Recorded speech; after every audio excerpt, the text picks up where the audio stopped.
Now perhaps beside push-ups, sit-ups is one of the most staple exercises when people think about exercising.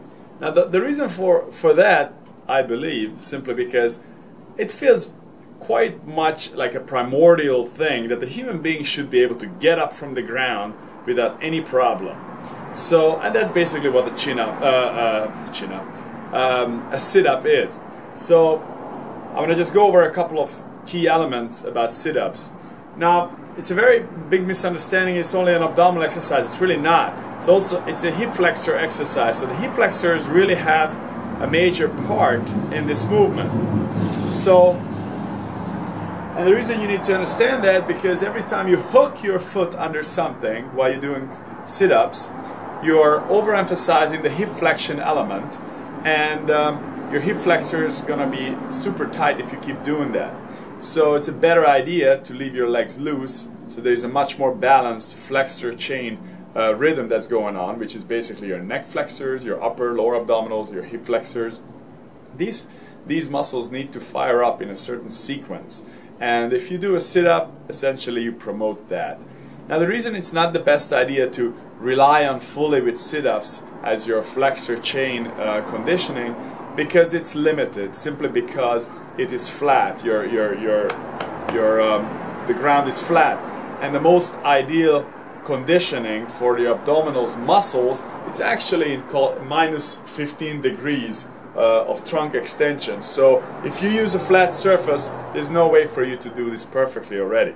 So sit-up is a good functional exercise. It makes you capable of getting up from the ground, which is very primordial, as I was mentioning, but don't use it as the prime way of conditioning your flexor chain, your abdominals and hip flexors and stuff like that.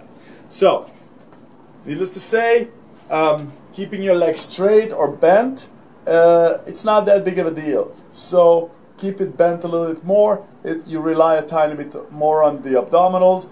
When you're keeping it straighter, hip flexors maybe kicking a little bit more. There's no significant difference.